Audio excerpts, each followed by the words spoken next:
Hi all. അപ്പോൾ ഇന്ന് നമുക്ക് HSST കോമേഴ്സ് അതുപോലെ തന്നെ UGC നെറ്റ് കോമേഴ്സ് എല്ലാ ഏരിയാസും പഠിക്കുന്നവർക്ക് നമുക്ക് അക്കൗണ്ടിങ് എന്ന് പറഞ്ഞിട്ടൊരു യൂണിറ്റ് ഉണ്ട് അല്ലേ. അക്കൗണ്ടിങ്ങിനകത്ത് നമുക്ക് കോസ്റ്റ് അക്കൗണ്ടിങ്ങും കോർപ്പറേറ്റ് അക്കൗണ്ടിങ്ങും അങ്ങനെ പല ടൈപ്പ് അക്കൗണ്ടിങ് പഠിക്കാനുണ്ട്. അപ്പോൾ ഇതിൻ്റെ എല്ലാം ഒരു ബേസ് ആയിട്ട് നമുക്ക് ബേസിക് അക്കൗണ്ടിങ് കോൺസെപ്റ്റ് അല്ലെങ്കിൽ അക്കൗണ്ടിങ് പ്രിൻസിപ്പിൾസിനെ പറ്റിയിട്ട് നോക്കേണ്ടതുണ്ട്. സോ ഇത് വളരെ ഇമ്പോർട്ടൻ്റ് ആണ്. ബേസിക് അക്കൗണ്ടിങ് കോൺസെപ്റ്റുകൾ, ഓരോ കോൺസെപ്റ്റും നമുക്ക് ക്ലിയർ ആയിരിക്കണം. ഓരോ കോൺസെപ്റ്റും നമുക്ക് എന്താണെന്ന് പ്രോപ്പറായിട്ട് മനസ്സിലാക്കി വെച്ചാലേ അത് വെച്ചുള്ള ക്വസ്റ്റ്യൻസിനെ നമുക്ക് ആൻസർ ചെയ്യാനായിട്ട് പറ്റുള്ളൂ. സോ നമുക്കറിയാം കുറച്ചധികം അക്കൗണ്ടിങ് കോൺസെപ്റ്റുകൾ നമ്മൾ കേട്ടിട്ടുണ്ട്. Business entity, money measurement, conservatism, full disclosure, materiality, ഇങ്ങനെ ഒരുപാട് കോൺസെപ്റ്റുകൾ നമുക്കറിയാം അല്ലേ. അപ്പോൾ ഈ ഓരോ കോൺസെപ്റ്റുകളും എന്താണ് പറയുന്നത്, അതിൻ്റെ ഒരു ബേസിക് ഐഡിയ നമുക്ക് പ്രോപ്പറായിട്ട് ഉണ്ടായിരിക്കണം. എന്നാലേ നമുക്ക് ആ ക്വസ്റ്റ്യനെ നന്നായിട്ട് അനലൈസ് ചെയ്ത് ആൻസർ ചെയ്യാനായിട്ട് പറ്റുള്ളൂ. സോ നമുക്ക് ബേസിക് അക്കൗണ്ടിങ് കോൺസെപ്റ്റുകൾ മാത്രം നമുക്ക് ഈ ഒരു ക്ലാസ്സിൽ പഠിക്കാം. ബേസിക് അക്കൗണ്ടിങ് കോൺസെപ്റ്റുകൾ മാത്രമാണ് നമ്മൾ ഇൻക്ലൂഡ് ചെയ്തിട്ടുള്ളത്. കംപ്ലീറ്റ് ആയിട്ട് ഒരു യൂണിറ്റിനെ കംപ്ലീറ്റ് ഇൻക്ലൂഡ് ചെയ്തിട്ടില്ല. ബേസിക് അക്കൗണ്ടിങ് കോൺസെപ്റ്റുകളാണ് നമ്മൾ ഇന്ന് നോക്കുന്നത്. അപ്പോൾ നമുക്ക് ബേസിക് അക്കൗണ്ടിങ് കോൺസെപ്റ്റുകൾ പഠിക്കുമ്പോൾ ഏറ്റവും ബേസ് ആയിട്ട് അല്ലെങ്കിൽ ഫസ്റ്റ് വരുന്ന ഒരു കോൺസെപ്റ്റാണ് business entity concept. Business entity concept എന്ന് പറഞ്ഞാൽ എന്താണ്? പേരിൽ തന്നെയുണ്ട്, ബിസിനസ് എൻറ്റിറ്റി. അതായത് business is different from its owners, അല്ലെങ്കിൽ business is separate from its owners. ബിസിനസ്സും ഓണേഴ്സും രണ്ടും രണ്ടാണ് എന്നാണ് ഈ ഒരു ബിസിനസ് എൻറ്റിറ്റി കോൺസെപ്റ്റിൽ പറയുന്നത്. അപ്പോൾ ബിസിനസ് വേറെ, അതിൻ്റെ ഓണേഴ്സ് വേറെ, രണ്ടുപേരെയും രണ്ടായിട്ടാണ് കണക്കാക്കുന്നത്. അതുകൊണ്ടല്ലേ നമ്മളൊരു ബിസിനസ് ഇട്ട് കഴിഞ്ഞാൽ നമ്മൾ ആ ബിസിനസ്സിലേക്ക് കൊണ്ടുവരുന്ന ക്യാപിറ്റൽ, നമ്മൾ കോൺട്രിബ്യൂട്ട് ചെയ്യുന്ന ക്യാപിറ്റൽ ബിസിനസ്സിൻ്റെ ലയബിലിറ്റി ആയിട്ട് കണക്കാക്കുന്നത്. എന്തുകൊണ്ടാണ് ക്യാപിറ്റൽ ബിസിനസ്സിൻ്റെ ലയബിലിറ്റി ആകുന്നത്? ബിസിനസ്സും അതിൻ്റെ ഓണേഴ്സിനെയും സെപ്പറേറ്റ് ആയിട്ട് കണക്കാക്കുന്നത് കൊണ്ട് തന്നെ ഓണേഴ്സ് ബിസിനസ്സിലോട്ട് ഇടുന്ന എമൗണ്ട്, ബിസിനസ്സിലോട്ട് കോൺട്രിബ്യൂട്ട് ചെയ്യുന്ന ക്യാപിറ്റൽ ബിസിനസ് തിരിച്ചു കൊടുക്കേണ്ടതാണ്, ബിസിനസ്സിൻ്റെ ഒരു ബാധ്യതയാണ്. So, the concept of business entity assumes that business has a distinct and separate entity from its owners. ബിസിനസ്സിന് ഒരു സെപ്പറേറ്റ് എൻറ്റിറ്റി ഉണ്ട്. അതായത് ഓണേഴ്സിൻ്റെ അടുത്തു നിന്നും, ഓണേഴ്സിൻ്റെ പേരിലല്ല ബിസിനസ്സിനെ അറിയപ്പെടുന്നത്. ഓണേഴ്സ് വേറെ, ബിസിനസ് വേറെ. അതുകൊണ്ട് തന്നെ ഇപ്പോൾ നമ്മൾ നമ്മുടെ പേഴ്സണൽ ആവശ്യങ്ങൾക്ക് അല്ലെങ്കിൽ നമ്മളുടെ പേഴ്സണൽ കാര്യങ്ങൾക്ക് വേണ്ടിയിട്ട് ചെയ്യുന്നതൊന്നും നമ്മളുടെ ബിസിനസ്സിൻ്റെ അക്കൗണ്ടിങ് സ്റ്റേറ്റ്മെൻറ്റുകളിൽ കാണിക്കുന്നില്ല അല്ലേ. സോ ബിസിനസ് റിലേറ്റഡ് എന്തൊക്കെ കാര്യങ്ങൾ ചെയ്യുന്നുണ്ട്, ആ ഒരു മോണിറ്ററി ആയിട്ട് മെഷർ ചെയ്യാൻ പറ്റുന്ന കാര്യങ്ങൾ മാത്രമേ നമ്മൾ ബിസിനസ്സിൻ്റെ ഫിനാൻഷ്യൽ സ്റ്റേറ്റ്മെൻറ്റ്സിനുള്ളിൽ റെക്കോർഡ് ചെയ്യുന്നുള്ളൂ. സോ ബിസിനസ് എന്ന് പറയുന്ന ഒരു ടേമും അതിൻ്റെ ഓണേഴ്സും രണ്ടും രണ്ടാണ് എന്നാണ് ഈ ഒരു ബിസിനസ് എൻറ്റിറ്റി കോൺസെപ്റ്റിൽ പറയുന്നത്. ഇനി നമ്മുടെ സെക്കൻഡ് വൺ ആണ് മണി മെഷർമെൻറ്റ്. മണി മെഷർമെൻറ്റ് എന്ന് പറഞ്ഞൊരു കോൺസെപ്റ്റും നമുക്ക് ആ പേരിലുണ്ട് അല്ലേ. മണി അല്ലെങ്കിൽ മോണിറ്ററി ടേംസിൽ മെഷർ ചെയ്യാൻ പറ്റുന്ന കാര്യങ്ങൾ മാത്രമേ നമ്മൾ നമ്മളുടെ ഫിനാൻഷ്യൽ സ്റ്റേറ്റ്മെന്റ്സിൽ കാണിക്കുള്ളൂ. So the concept of money measurement states that only those transactions and happenings in an organisation which can be expressed in terms of money are to be recorded in the books of accounts. Monetary ടേംസിൽ നമ്മൾക്ക് express ചെയ്യാൻ പറ്റുന്ന കാര്യങ്ങൾ മാത്രമേ നമ്മളുടെ books of അക്കൗണ്ട്സിൽ നമ്മൾ record ചെയ്യുന്നുള്ളൂ. അതാണ് മണി മെഷർമെന്റ് കോൺസെപ്റ്റിൽ പറയുന്നത്. മോണിറ്ററി അല്ലാതെ, അതായത് ക്വാളിറ്റേറ്റീവ്ലി മെഷർ ചെയ്യുന്ന ഒരു കാര്യങ്ങളും നമ്മളുടെ ബുക്സ് ഓഫ് അക്കൗണ്ട്സിൽ നമ്മൾ കാണിക്കുന്നില്ല. ക്വാണ്ടിറ്റേറ്റീവ്ലി അല്ലെങ്കിൽ ക്വാണ്ടിറ്റേറ്റീവ് ടേംസിൽ അല്ലെങ്കിൽ ന്യൂമറിക്കൽ ടേംസിൽ മെഷർ ചെയ്യാൻ പറ്റുന്ന കാര്യങ്ങളെ നമ്മൾ നമ്മളുടെ ഫിനാൻഷ്യൽ സ്റ്റേറ്റ്മെന്റുകളിൽ കാണിക്കുകയുള്ളൂ. സോ മണി ടേംസിൽ മെഷർ ചെയ്യാൻ പറ്റുന്ന കാര്യങ്ങൾ മാത്രമേ നമ്മൾ ഇൻക്ലൂഡ് ചെയ്യുന്നുള്ളൂ. അതാണ് നമ്മളുടെ മണി മെഷർമെന്റ് കോൺസെപ്റ്റിൽ പറയുന്നത്. നെക്സ്റ്റ് വൺ ആണ് ഗോയിങ് കൺസേൺ. എന്താണ് ഗോയിങ് കൺസേൺ കോൺസെപ്റ്റ് പറയുന്നത്? ബിസിനസ്സിനൊരു അൺലിമിറ്റഡ് ലൈഫ് ഉണ്ട്, അല്ലെങ്കിൽ ബിസിനസ് ഈ അടുത്തൊന്നും എൻഡ് ചെയ്യുന്നില്ല എന്നൊരു അസംഷനിലാണ് നമ്മൾ ഈ ഏതൊരു ബിസിനസ്സിനെയും കണക്കാക്കുന്നത്. അതായത് ഒരു അൺലിമിറ്റഡ് ലൈഫ് ഉണ്ട് എന്നാണ് കണക്കാക്കുന്നത്. So the concept of going concern assumes that a business firm would continue to carry out its operations indefinitely, that is for a fairly long period of time, and would not be liquidated in the foreseeable future. നമ്മൾ അടുത്തൊന്നും liquidate ചെയ്യുന്നില്ല, അല്ലെങ്കിൽ ഒരു indefinite ആയിട്ടുള്ള ഒരു ടൈമിലേക്ക് നമ്മൾ business കൊണ്ടുപോകുന്നുണ്ട്, അല്ലെങ്കിൽ ആ ബിസിനസ് കണ്ടിന്യൂ ചെയ്യുന്നുണ്ട് എന്നൊരു അസംഷനിലാണ് നമ്മൾ ഏതൊരു ബിസിനസ്സിനെയും ക്യാരി ഔട്ട് ചെയ്യുന്നത്. നമ്മളൊരു ബിസിനസ് തുടങ്ങിയാലും അടുത്ത് തന്നെ പൂട്ടിപ്പോകും എന്ന് വിചാരിച്ചാലല്ലോ നമ്മളൊരു ബിസിനസ് തുടങ്ങുന്നത്. അല്ല, നമ്മളൊരു ബിസിനസ് സ്റ്റാർട്ട് ചെയ്താലും കാലാകാലങ്ങളോളം നമ്മൾ ഈ ഒരു ബിസിനസ് കൊണ്ടുപോകും, അല്ലെങ്കിൽ നമ്മൾ ഇപ്പോഴേ ഒന്നും ഇത് നിർത്തുന്നില്ല, ഇതിനൊരു അൺലിമിറ്റഡ് ലൈഫ് ഉണ്ട് എന്നൊരു അസംഷനിലാണ് നമ്മളൊരു ബിസിനസ് സ്റ്റാർട്ട് ചെയ്യുന്നത്. സോ ഈ ഒരു ഗോയിങ് കൺസേൺ കോൺസെപ്റ്റിൽ തന്നെ പറയുന്നത് അതാണ്, ഒരു ഫേമിന്റെ ലൈഫ് അൺലിമിറ്റഡ് ആയിരിക്കും, അല്ലെങ്കിൽ ഇൻഡെഫിനിറ്റ് ആയിട്ടുള്ള ഒരു പീരീഡിലേക്ക് അത് കണ്ടിന്യൂ ചെയ്യുന്നുണ്ട് എന്നാണ് ഈ ഒരു ഗോയിങ് കൺസേൺ കോൺസെപ്റ്റിൽ പറയുന്നത്. സോ ഈ 3 കോൺസെപ്റ്റും നിങ്ങൾക്ക് ക്ലിയർ ആയി എന്ന് വിശ്വസിക്കുന്നു. Business entity, money measurement, going concern. ഇനി നമുക്ക് നെക്സ്റ്റ് കോൺസെപ്റ്റ് ആണ് അക്കൗണ്ടിങ് പീരീഡ്. എന്താണ് അക്കൗണ്ടിങ് പീരീഡിൽ പറയുന്നത്? നമ്മളെപ്പോഴും നമ്മുടെ ഫിനാൻഷ്യൽ സ്റ്റേറ്റ്മെന്റ്സിൽ ട്രാൻസാക്ഷൻസിനെയൊക്കെ റെക്കോർഡ് ചെയ്യുന്നത് ഒരു പീരീഡിലേക്കുള്ള ട്രാൻസാക്ഷൻസ് ആണ് അല്ലേ? ഓരോ ഈക്വൽ ഇന്റർവെൽസിലുള്ള, അതായത് നമ്മൾ നോർമലി ഓരോ വർഷത്തെ കണക്കുകളാണ് ആ വർഷത്തെ ബാലൻസ് ഷീറ്റിലും പ്രോഫിറ്റ് ആൻഡ് ലോസ് അക്കൗണ്ടിലും ഒക്കെ കാണിക്കുന്നത്. സോ ഒരു പീരീഡിൽ നടന്ന ട്രാൻസാക്ഷൻസ് ആണ് നമ്മളൊരു ഫിനാൻഷ്യൽ സ്റ്റേറ്റ്മെന്റ്സിനകത്ത് കാണിക്കേണ്ടത്. ഫോർ എ സ്പെസിഫിക് പീരീഡ്, അല്ലാതെ ഒരു ബിസിനസ് സ്റ്റാർട്ട് ചെയ്തപ്പോൾ തൊട്ടുള്ള എല്ലാ കാര്യങ്ങളും കൂടി നമുക്ക് ഒറ്റയടിക്ക് അല്ലെങ്കിൽ ബിസിനസ് പൂട്ടിപ്പോകുമ്പോൾ ഒരുമിച്ച് കാണിക്കാം എന്നല്ല പറയുന്നത്. ഒരു പീരീഡ്, അതായത് ഈക്വൽ ഇന്റർവെൽസിലായിട്ട് നമ്മൾ വർഷാവർഷമാണ് അക്കൗണ്ടിങ് സ്റ്റേറ്റ്മെന്റ്സുകൾ തയ്യാറാക്കുന്നത്. സോ അക്കൗണ്ടിങ് ഒരു പീരീഡിലേക്ക് വേണം നമ്മൾ ഈ ഒരു ഫിനാൻഷ്യൽ സ്റ്റേറ്റ്മെന്റ്സ് പ്രിപ്പയർ ചെയ്യാൻ. So, accounting period concept refers to the theory of recording accounting transactions in equal time intervals, which are known as accounting periods. Equal time intervals ആ ഒരു time intervals ആണ് normally 12 months ആണ് അല്ലേ? ഓരോ വർഷവും, അതായത് 12 മാസം, ഒരു വർഷത്തെ ട്രാൻസാക്ഷൻസ് ആണ് നമ്മൾ ഫിനാൻഷ്യൽ സ്റ്റേറ്റ്മെന്റ്സിനകത്ത് കാണിക്കുന്നത്. ദെൻ നെക്സ്റ്റ് കോൺസെപ്റ്റ് ആണ് കോസ്റ്റ് കോൺസെപ്റ്റ്. എന്താണ് കോസ്റ്റ് കോൺസെപ്റ്റിൽ പറയുന്നത്?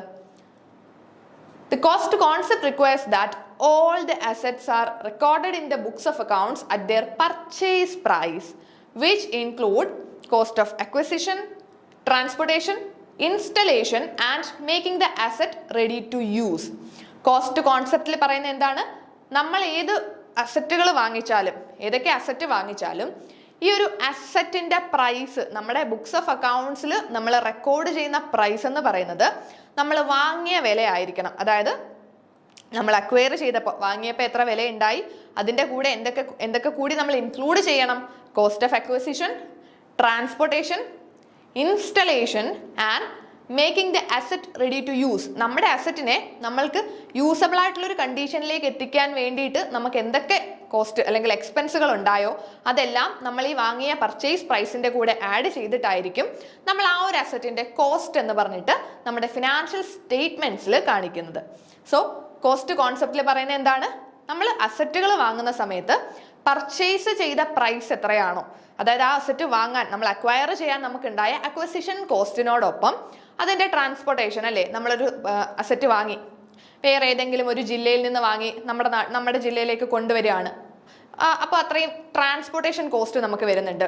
അത് ട്രാൻസ്പോർട്ട് ചെയ്ത് ഇവിടെ വരെ കൊണ്ടുവന്ന് നമ്മളുടെ ഫാക്ടറിയിൽ അത് സെറ്റ് ചെയ്താൽ അതിനെ ഇൻസ്റ്റലേഷൻ, അതിനെ ഇനി വർക്കിംഗ് കണ്ടീഷനിലേക്ക് ആക്കാൻ വേറെ എന്തെങ്കിലും എക്സ്പെൻസ് ഉണ്ടായെങ്കിൽ അങ്ങനെയുള്ള ഇൻസ്റ്റലേഷൻ എക്സ്പെൻസുകൾ, അങ്ങനെയുള്ള എല്ലാ എക്സ്പെൻസും നമ്മൾ ഈ ഒരു അക്വസിഷൻ കോസ്റ്റിന്റെ കൂടെ ആഡ് ചെയ്തിട്ട് ആ ഒരു എമൗണ്ട് ആയിരിക്കണം നമ്മളുടെ അസറ്റിന്റെ കോസ്റ്റ് ആയിട്ട് കാണിക്കേണ്ടത്. അതാണ് കോസ്റ്റ് കോൺസെപ്റ്റിൽ പറയുന്നത്. നെക്സ്റ്റ് വൺ ആണ് dual aspect or duality concept. Dual aspect അത് നമ്മുടെ അക്കൗണ്ടിങ്ങിന്റെ ഏറ്റവും ബേസിക് ആണ് അല്ലേ? ഡ്യുവൽ ആസ്പെക്ട് നമ്മുടെ അക്കൗണ്ടിങ് തന്നെ ഡബിൾ എൻട്രി സിസ്റ്റം ആണ്. സോ ഡ്യുവൽ ആസ്പെക്ട് കോൺസെപ്റ്റിൽ എന്താ പറയുന്നത്? This concept States that every transactions has A dual or two-fold effect and should therefore be recorded at two places. ഓരോ ട്രാൻസാക്ഷൻസിനും 2 ഇഫക്റ്റ് ഉണ്ട്. Equal and opposite ആയിട്ട് 2 ഇഫക്റ്റുകൾ ഉണ്ടെന്നാണ് പറയുന്നത്. ഡ്യുവൽ ആസ്പെക്റ്റിൽ പറയുന്നത് ഓരോ ട്രാൻസാക്ഷൻസിനും ഈക്വൽ ആൻഡ് ഓപ്പോസിറ്റ് ആയിട്ടുള്ള 2 ഇഫക്റ്റുകൾ. ഈക്വൽ എന്ന് പറയാൻ കാരണം ആ ഒരു എമൗണ്ട് ഈക്വൽ ആയിരിക്കും, എന്നാൽ അത് ഓപ്പോസിറ്റ് ആയിരിക്കും. ഒരിടത്ത് ക്രെഡിറ്റ് ചെയ്താൽ അത് മറ്റൊരിടത്ത് ഡെബിറ്റ് ആയിരിക്കും നമ്മൾ ചെയ്യുന്നത്. ഈ തരത്തിൽ എല്ലാ ട്രാൻസാക്ഷൻസിനും 2 ഇഫക്റ്റ് വരുന്നുണ്ട് അല്ലേ? സോ ഈ ഒരു ഡ്യുവൽ ഇഫക്റ്റുകൾ നമ്മൾ 2 പ്ലേസിൽ ഇതിനെ റെക്കോർഡ് ചെയ്യുന്നുണ്ട്. ഓരോ ട്രാൻസാക്ഷൻസിനെയും 2 പ്ലേസിൽ റെക്കോർഡ് ചെയ്യുന്നുണ്ട്. അതുകൊണ്ട് തന്നെ ഡ്യുവൽ എഫക്റ്റ് ഉണ്ട്. സോ ഈ ഒരു ഈക്വൽ ആൻഡ് ഓപ്പോസിറ്റ് ആയിട്ടുള്ള ഇഫക്റ്റുകൾ ഓരോ ട്രാൻസാക്ഷൻസിലും വരുന്നുണ്ട്. അതാണ് നമ്മുടെ ഡ്യുവൽ ആസ്പെക്ട് കോൺസെപ്റ്റ് അല്ലെങ്കിൽ ഡ്യുവാലിറ്റി കോൺസെപ്റ്റിൽ പറയുന്നത്.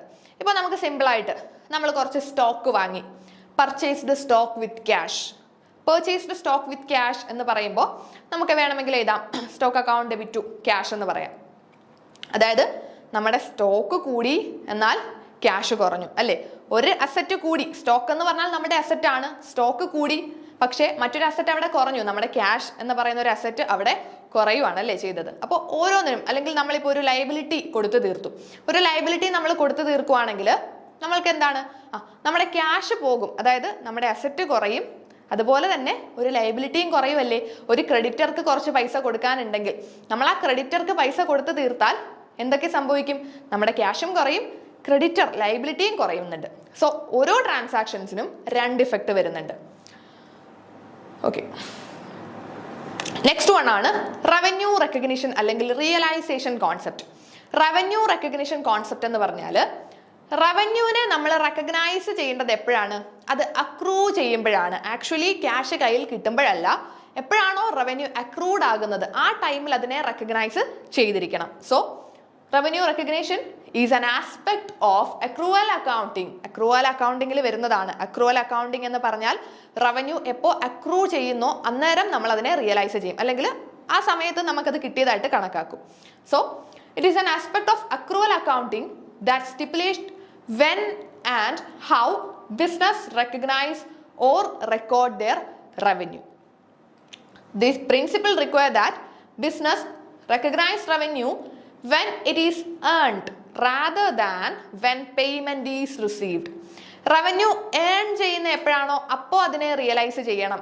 ആക്ച്വൽ പേയ്മെന്റ് കിട്ടുമ്പോഴല്ല, ക്യാഷ് കയ്യിൽ കിട്ടുമ്പോഴല്ല, നമുക്ക് എപ്പോഴാണോ അത് റിയലൈസ് ആയത് അല്ലെങ്കിൽ ഏൺ ചെയ്തത്, ഏൺ ചെയ്യുമ്പോൾ തന്നെ നമുക്ക് എന്ത് പറയാം, റെക്കഗ്നൈസ് ചെയ്യാം, അല്ലെങ്കിൽ നമുക്ക് കാണിക്കാം അല്ലേ. നമ്മളുടെ റവന്യൂ ഏൺ ചെയ്യുമ്പോൾ നമുക്ക് ആ ഒരു റവന്യൂവിനെ റെക്കഗ്നൈസ് ചെയ്യാം, ആക്ച്വൽ പേയ്മെന്റ് കിട്ടുമ്പോഴല്ല. എന്താണ് ഈ ഒരു റവന്യൂ ഏൺ ചെയ്യുക എന്ന് പറയുന്നത്? ഇപ്പോൾ നമ്മൾ സാലറി കിട്ടുന്ന ഒരു പേഴ്സൺ ആണ്, അല്ലെങ്കിൽ നമ്മളൊരു പ്രോപ്പർട്ടി റെന്റിന് കൊടുത്തിട്ടുണ്ട്. ഈ ഒരു റെന്റ് നമുക്ക് എല്ലാ മാസവും കിട്ടേണ്ടതാണല്ലേ, നമുക്ക് എല്ലാ മാസവും റെന്റ് കിട്ടണം. ഈ മാസം 30-ാം തീയതി ആയപ്പോൾ റെന്റ് എന്ന് പറയുന്നത് നമുക്ക് അക്രൂഡായി അല്ലേ, നമുക്ക് അക്രൂഡായി, പക്ഷെ നമ്മുടെ കയ്യിൽ ക്യാഷ് കിട്ടിയില്ല. ചിലപ്പോൾ അവരൊരു 3, 4, 5 ദിവസം കഴിഞ്ഞ് അടുത്ത മാസം ഒരു 10-ാം തീയതി ആകുമ്പോഴായിരിക്കും തരുന്നത്. കാരണം അവരുടെ കയ്യിൽ പൈസ ഇല്ല എന്ന് പറഞ്ഞിട്ട് ഒരു 10-ാം തീയതിയിലേക്കാണ് അവർ ആ പൈസ തരുന്നതെങ്കിലും 30-ാം തീയതി ആയപ്പോൾ നമ്മളുടെ കയ്യിൽ നമ്മളുടെ റെന്റ് അക്രൂ ആയി, നമ്മുടെ റവന്യൂ അക്രൂഡായി. കാരണം എന്താണ്,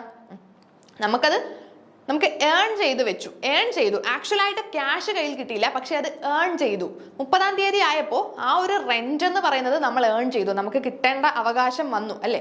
പക്ഷെ അത് നമുക്ക് കിട്ടുന്നത് പിറ്റേ മാസമായിരിക്കും. അപ്പോൾ എപ്പോഴാണ് ഏൺ ചെയ്യുന്നത് അപ്പോൾ അതിനെ റെക്കഗ്നൈസ് ചെയ്യണമെന്നാണ് ഈ ഒരു റവന്യൂ റെക്കഗ്നീഷൻ കോൺസെപ്റ്റിൽ പറയുന്നത്. സോ നെക്സ്റ്റ് കോൺസെപ്റ്റ് ആണ് മാച്ചിങ്.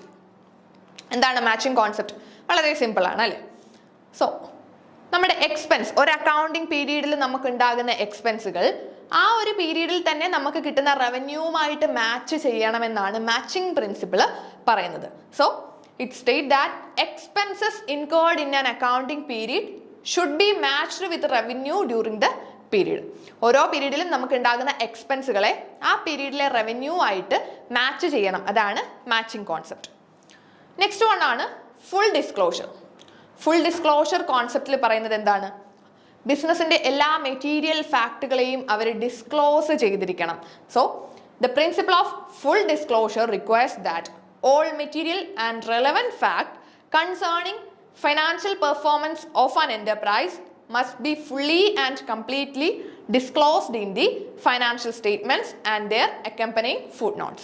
അപ്പോൾ എല്ലാ കാര്യങ്ങളും കംപ്ലീറ്റ്ലി ഡിസ്ക്ലോസ് ചെയ്തിരിക്കണം. ബിസിനസിന്റെ മെറ്റീരിയൽ ഫാക്ടുകൾ, അതായത് ഈ ഒരു എക്സ്റ്റേണൽ ആയിട്ടുള്ള ആളുകളായിരിക്കും നമ്മുടെ ബിസിനസിന്റെ ഫിനാൻഷ്യൽ സ്റ്റേറ്റ്മെന്റുകളെ കൂടുതലായിട്ട് യൂസ് ചെയ്യുന്നത്. അതായത് ക്രെഡിറ്റേഴ്സും സപ്ലയേഴ്സും ഗവൺമെന്റും ഒക്കെ വേണമെങ്കിൽ അത് യൂസ് ചെയ്യാം. അപ്പോൾ അവർക്ക് അവരുടെ ഡിസിഷൻ മേക്കിങ്ങിനെ ബാധിക്കുന്ന തരത്തിൽ എന്തെങ്കിലും മെറ്റീരിയൽ ഇൻഫർമേഷൻ നമ്മുടെ ബിസിനസ്സിൽ ഉണ്ടെങ്കിൽ അതെല്ലാം നമ്മൾ ഈ പറഞ്ഞിരിക്കുന്ന ഫിനാൻഷ്യൽ സ്റ്റേറ്റ്മെന്റുകളിലും ഫുഡ് നോട്ട്സ് ആയിട്ടും ഒക്കെ നമ്മളത് ഡിസ്ക്ലോസ് ചെയ്തിരിക്കണം. അതാണ് ഫുൾ ഡിസ്ക്ലോഷറിൽ പറയുന്നത്. നെക്സ്റ്റ് വൺ ആണ് കൺസിസ്റ്റൻസി. എന്താണ് കൺസിസ്റ്റൻസി കോൺസെപ്റ്റിൽ പറയുന്നത്? കൺസിസ്റ്റന്റ് ആയിട്ട് വേണം ഈ ഒരു ബിസിനസ് ഓപ്പറേഷൻസ് മുന്നോട്ട് കൊണ്ടുപോകാൻ. Consistence. So consistency principle state that business should maintain the same accounting method or principle throughout the accounting period. എല്ലാ അക്കൗണ്ടിങ് പീരീഡിലും സെയിം അക്കൗണ്ടിങ് മെത്തേഡുകൾ യൂസ് ചെയ്യണം. ഇപ്പോൾ നമുക്ക് ഡിപ്രീസിയേഷൻ കാൽക്കുലേറ്റ് ചെയ്യണമെങ്കിൽ അതിന് നമുക്ക് പല മെത്തേഡുകളുണ്ട്. നമുക്ക് ഫിക്സഡ് ഇൻസ്റ്റാൾമെന്റ് ഉണ്ട്, WDB, റിട്ടേൺ ഡൗൺ വാല്യൂ, അങ്ങനെ പല പല മെത്തേഡുകൾ. അതുപോലെ ഒരു ബിസിനസ്സിന് പല അക്കൗണ്ടിങ് പ്രിൻസിപ്പിൾസും ഒക്കെ ഫോളോ ചെയ്ത് പോകാനായിട്ട് പറ്റും. അക്കൗണ്ടിങ് മെത്തേഡുകളാണെങ്കിലും അക്കൗണ്ടിങ് പ്രിൻസിപ്പിൾസ് ആണെങ്കിലും. സോ ഇതിൽ ഏത് മെത്തേഡാണോ നമ്മൾ യൂസ് ചെയ്യുന്നത് അത് കൺസിസ്റ്റന്റ് ആയിട്ട് യൂസ് ചെയ്ത് കൊണ്ടുപോകണം. അതായത് നമ്മൾ ഫോളോ ചെയ്യുന്ന ഒരു അക്കൗണ്ടിങ് മെത്തേഡ് എല്ലാ പീരീഡിലും ഈ സെയിം മെത്തേഡ് തന്നെ ഫോളോ ചെയ്ത് പോകണമെന്നാണ് കൺസിസ്റ്റൻസി പ്രിൻസിപ്പിളിൽ പറയുന്നത്. എന്തിനു വേണ്ടിയിട്ടാണ് ഇങ്ങനെ എല്ലാ പീരീഡിലും നമ്മൾ സെയിം മെത്തേഡ് ഫോളോ ചെയ്യണമെന്ന് പറയുന്നത്? സെയിം അക്കൗണ്ടിങ് മെത്തേഡുകളാണ് ഫോളോ ചെയ്യുന്നതെങ്കിൽ നമുക്ക് കമ്പാരിസൺ കുറച്ചും കൂടി ഈസി ആയിരിക്കും. കഴിഞ്ഞ വർഷത്തെ പ്രോഫിറ്റും ഈ വർഷത്തെ പ്രോഫിറ്റും തമ്മിൽ കമ്പയർ ചെയ്യാണ്, അല്ലെങ്കിൽ നമ്മുടെ അസറ്റുകളെ പറ്റിയിട്ടോ ഡിപ്രീസിയേഷൻ എമൗണ്ടുകളെ പറ്റിയിട്ടോ എന്ത് വേണമെങ്കിലും നമ്മൾ കമ്പയർ ചെയ്യുന്ന സമയത്ത് സെയിം അക്കൗണ്ടിങ് പ്രിൻസിപ്പിൾസ് അല്ലെങ്കിൽ അക്കൗണ്ടിങ് മെത്തേഡുകൾ ഫോളോ ചെയ്താണ് ആ ബിസിനസ് മുന്നോട്ട് പോകുന്നതെങ്കിൽ കമ്പാരിസൺ കുറച്ചും കൂടി എളുപ്പമായിരിക്കും. So the users of financial statements or information are able to make meaningful conclusion from the data. Next one ആണ് കൺസർവേറ്റിസം അല്ലെങ്കിൽ പ്രൂഡൻസ്. കൺസെപ്റ്റ് ഓഫ് കൺസർവേറ്റിസം ഈ ഒരു പേര് കേൾക്കുമ്പോൾ തന്നെ മനസ്സിൽ വിചാരിച്ചേക്കുക, anticipate no profit, provide for all possible losses. അതാണ് കൺസെപ്റ്റ് ഓഫ് കൺസർവേറ്റിസം പറയുന്നത്. പ്രോഫിറ്റ് ഒരിക്കലും ആന്റിസിപ്പേറ്റ് ചെയ്യരുത്, പക്ഷേ ലോസുകളെ എല്ലാം നമുക്ക് എന്തൊക്കെ ലോസ് വരാനുണ്ടോ അതിനെല്ലാം നേരത്തെ മുൻകൂട്ടി കണ്ട് അതിന് പ്രൊവിഷൻ വെച്ചിരിക്കുകയും വേണം. അതാണ് നമ്മുടെ പ്രൂഡൻസ് അല്ലെങ്കിൽ കൺസർവേറ്റിസം കോൺസെപ്റ്റിൽ പറയുന്നത്. So the concept of conservatism requires that profit should not be recorded until realized. Profit കിട്ടിയാൽ മാത്രമേ റെക്കോർഡ് ചെയ്യാൻ ചെയ്യാവുള്ളൂ. അല്ലാതെ നമുക്ക് പ്രോഫിറ്റ് ഉണ്ടാകും എന്ന് നമ്മൾ എസ്റ്റിമേറ്റ് ചെയ്തുകൊണ്ട് അതിനെ റെക്കോർഡ് ചെയ്ത് വെക്കരുത്. But all losses, even those which may have a remote possibility, are to be provided for in the books of accounts. പക്ഷേ എല്ലാ ലോസുകളെയും ലോസ് ഉണ്ടാകും എന്നൊരു സാധ്യത ഉണ്ടെങ്കിൽ അത് നമ്മൾ കാണിച്ചിരിക്കണം, പ്രൊവിഷൻ വെക്കുക. ഇനി റിമോട്ട് ലോസ് ആണ്, അതായത് ആ ലോസ് ഉണ്ടാവാൻ സാധ്യത വളരെ കുറവാണെങ്കിലും അതിനും നമ്മൾ പ്രൊവിഷൻ വെക്കണം. അതുകൊണ്ടാണ് പ്രൊവിഷൻ ഫോർ ബാഡ് ഡെപ്റ്റും പ്രൊവിഷൻ ഫോർ ഡൗട്ട്ഫുൾ ഡെറ്റുകളും ഒക്കെ നമ്മൾ ഫിനാൻഷ്യൽ സ്റ്റേറ്റ്മെന്റ്സിൽ കാണിക്കുന്നത്. സോ കൺസർവേറ്റിസം പറയുന്നത് പ്രോഫിറ്റുകളെ നമ്മൾ കാണിക്കരുത്, പ്രോഫിറ്റ് ഉണ്ടാകും എന്ന് പറഞ്ഞ് എസ്റ്റിമേറ്റ് ചെയ്ത് ബുക്സിൽ കാണിക്കരുത്. പക്ഷേ ലോസ് ഉണ്ടാവാൻ ചാൻസ് ഉണ്ടെങ്കിൽ അതിന് പ്രൊവിഷൻ വച്ചിരിക്കണം. ഇനി നമുക്ക് രണ്ട് കോൺസെപ്റ്റുകളും കൂടി നോക്കാനുണ്ട്. Materiality concept. എന്താണ് മെറ്റീരിയാലിറ്റി? മെറ്റീരിയൽ ആയിട്ടുള്ള കാര്യങ്ങളാണ് നമ്മൾ നമ്മുടെ ഫിനാൻഷ്യൽ സ്റ്റേറ്റ്മെന്റുകളിൽ കാണിക്കേണ്ടത്. എല്ലാ മെറ്റീരിയൽ ആസ്പെക്റ്റുകളും കാണിക്കണം. So materiality in accounting dictates that only financial information significant enough to influence the decision of users of financial statement should be accurately reported. അതായത് ഈ ഫിനാൻഷ്യൽ സ്റ്റേറ്റ്മെന്റുകൾ യൂസ് ചെയ്യുന്നവരുടെ ഡിസിഷനെ ബാധിക്കുന്ന തരത്തിലുള്ള അത്രയും സിഗ്നിഫിക്കൻ്റ് ആയിട്ടുള്ള കാര്യങ്ങൾ മാത്രം, അത്രയും മെറ്റീരിയൽ ആസ്പെക്റ്റുകൾ മാത്രം കാണിച്ചാൽ മതി. ഇപ്പോൾ നമുക്ക് സിമ്പിളായിട്ട് നോക്കിയാൽ ഒരു അസറ്റ് വാങ്ങിയാൽ നമ്മളത് കാണിക്കണം. പക്ഷെ നമ്മളൊരു സ്റ്റേഷനറി, ഒരു പെൻ വാങ്ങി, അല്ലെങ്കിൽ ആ ഒരു പെന്നും പേപ്പറും ഇറേസേഴ്സും ഒക്കെ വാങ്ങി, അതൊക്കെ ചെറിയ ചെറിയ ഐറ്റംസ് ആണ്. അതിനെ നമ്മൾ നോർമലി എക്സ്പെൻസിലാണ് കാണിക്കുന്നത്, അസറ്റായിട്ട് കാണിക്കാറില്ല. ആ ഒരു വർഷത്തിന്റെ അവസാനം 2-3 പെൻസിൽ നമ്മുടെ കയ്യിൽ ബാക്കിയുണ്ട്, അത് നമ്മൾ അസറ്റ് എന്ന് പറഞ്ഞ് കാണിക്കാറുണ്ടോ? ഇല്ല, നമ്മൾ അതെല്ലാം സ്റ്റേഷനറി എക്സ്പെൻസസിലാണ് കാണിക്കുന്നത്. അപ്പോൾ ഡിസിഷൻ മേക്കിങ്ങിനെ ബാധിക്കുന്ന തരത്തിലുള്ള സിഗ്നിഫിക്കൻ്റ് ആയിട്ടുള്ള ഇൻഫർമേഷൻസ്, മെറ്റീരിയൽ ആസ്പെക്റ്റുകൾ മാത്രം നമ്മൾ കാണിച്ചാൽ മതി. ദെൻ ഒബ്ജക്ടിവിറ്റി പ്രിൻസിപ്പിളിൽ പറയുന്നത് അക്കൗണ്ടിങ് സ്റ്റേറ്റ്മെന്റ്സിന്റെ പ്രിപ്പറേഷൻ ഒബ്ജക്റ്റീവ് ആയിരിക്കണം, ഒരിക്കലും സബ്ജക്റ്റീവ് ആകരുത്. So the concept of objectivity requires that accounting transaction should be recorded in an objective manner, free from the bias of accountants and others. മറ്റുള്ളവർ അവർക്ക് ഇഷ്ടപ്രകാരം അല്ലെങ്കിൽ സബ്ജക്റ്റീവായിട്ട് അവർക്ക് ബെനിഫിറ്റ് ആയിട്ട് തോന്നുന്ന രീതിയിലൊന്നും നമ്മുടെ ഫിനാൻഷ്യൽ സ്റ്റേറ്റ്മെന്റുകളിൽ മാറ്റങ്ങൾ വരുത്താൻ പാടില്ല. ബയാസുകളൊന്നുമില്ലാതെ, തെറ്റുകളൊന്നുമില്ലാതെ, അക്കൗണ്ടൻസിന്റെ അഭിപ്രായം അല്ലെങ്കിൽ അവരുടെ പേഴ്സണൽ ഗെയിനിന് വേണ്ടിയിട്ട് അതിനെ മാറ്റിത്തിരിക്കാതെ ഒബ്ജക്റ്റീവായിട്ട് വേണം ഫിനാൻഷ്യൽ സ്റ്റേറ്റ്മെന്റുകളെ തയ്യാറാക്കാൻ. സോ ഇതാണ് നമ്മുടെ ഒബ്ജക്ടിവിറ്റി പ്രിൻസിപ്പിളിലും പറയുന്നത്. ഇപ്പോൾ നമ്മൾ അക്കൗണ്ടിങ് പ്രിൻസിപ്പിൾസ്, കുറച്ച് അക്കൗണ്ടിങ് കോൺസെപ്റ്റുകൾ പഠിച്ചു. Business entity concept, money measurement, going concern, then accounting period concept, cost concept, dual aspect or duality, revenue recognition, matching concept, then full disclosure, consistency, conservatism, materiality and objectivity. അപ്പോൾ ഇത്രയും കാര്യങ്ങളാണ് നമ്മൾ accounting കോൺസെപ്റ്റുകളിൽ നിങ്ങൾ പ്രോപ്പറായിട്ട് നോക്കി വെക്കേണ്ടത്. സോ നിങ്ങൾക്ക് clear ആയി എന്ന് വിശ്വസിക്കുന്നു. നിങ്ങൾക്ക് ക്ലിയർ ആയെങ്കിൽ ജസ്റ്റ് ഒന്ന് ഹെൽപ്ഫുൾ ആകുന്നുണ്ടെങ്കിൽ ഒന്ന് കമൻറ്റ് ചെയ്തേക്കുക.